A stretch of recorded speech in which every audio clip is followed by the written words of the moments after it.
बिस्मिल्लाहिर्रहमानिर्रहीम। जी फेलोज, आज एक बड़ी अहम प्रपोजिशन हम डिस्कस करने जा रहे हैं जो कि लाहौर हाई कोर्ट लाहौर की एक लेटेस्ट जजमेंट 2026 LHC 4626 के अंदर डिस्कस की गई है और इसको आथर की है तारक सिंह शेख साहब, हिज लॉर्डशिप ने।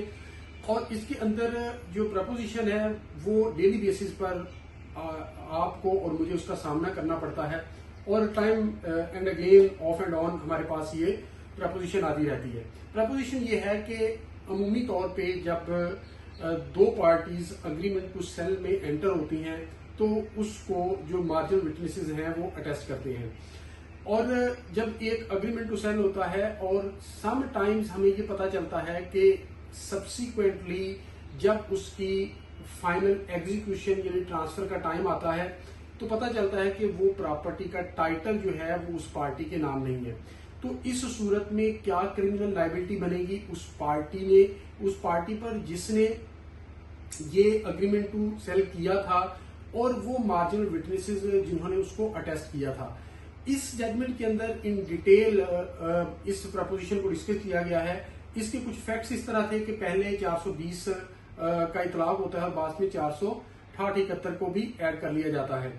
लेकिन जब ऑनरेबल कोर्ट के पास ये बात आती है तो ऑनरेबल कोर्ट डिटेल के साथ इसे एग्जामिन करने के बाद इस नतीजे पर पहुंचती है कि ये जो डॉक्यूमेंट है ये डॉक्यूमेंट फोर्ज डॉक्यूमेंट के जुमरे में नहीं आता। ऑनरेबल कोर्ट ने ये कहा कि अगरचे वो टाइटल जो है उसका फॉल्स है और फॉल्स ऑनरशिप जो है वो क्लेम कर रहा है इस डॉक्यूमेंट के जरिए, लेकिन ये फॉर्जरी के जुमरे में नहीं आता। ये ऑनरेबल कोर्ट ने इसकी जो एग्जैक्ट वर्डिंग लिखी हुई मैं आपके सामने रखता हूं। A person doesn't make a false document merely because he execute a document in his own name while falsely claiming title to property.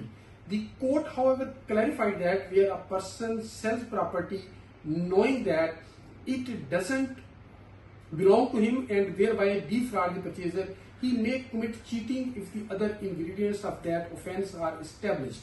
Such conduct doesn't for that reason alone amount to forgery, because the execution of a document in one's own name while falsely claiming title is not the making of a false document within the meaning of section 464 PPC. लेकिन हम daily basis पर ये देखते हैं कि 420-68-71 लगा दिया जाता है।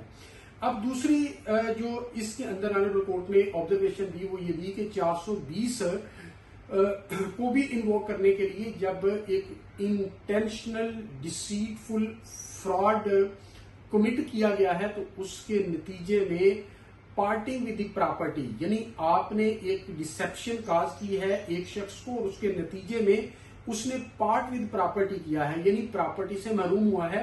आपको गेनफुल जो है वो आपको रॉन्गफुल गेन हुआ है और उसको रॉन्गफुल लॉस हुआ है, तो फिर ये 420 के भी इंग्रीडिएंट्स पूरे होंगे। मेयर डिसेप्शन या चीटिंग जिसके नतीजे में कोई पार्टिंग विद प्रॉपर्टी नहीं होता तो 420 भी नहीं बनता। इसके अंदर जो डिटेल के साथ ऑनरेबल कोर्ट ने चीज डिस्कस की वो ये की कि इसके अंदर जो मार्जिनल विटनेसेस थे उनको भी इम्प्लीकेट किया गया और उनको भी एक्यूज बनाया गया। तो उनके रोल को डिटरमिन किया गया कि आया कि उनकी कोई क्रिमिनल लायबिलिटी बनती है या नहीं बनती। ऑनरेबल कोर्ट ने ये कहा कि mayor execution of the document को विटनेस करना ये अमाउंट टू डिसेप्शन ऑफ या फोर्जिंग ऑफ डॉक्यूमेंट को अमाउंट नहीं करता। हाँ, अलबत्ता अगर ये उनके नॉलेज में था और उन्होंने फैसिलिटेट किया तो फिर उनकी लायबिलिटी बनती है।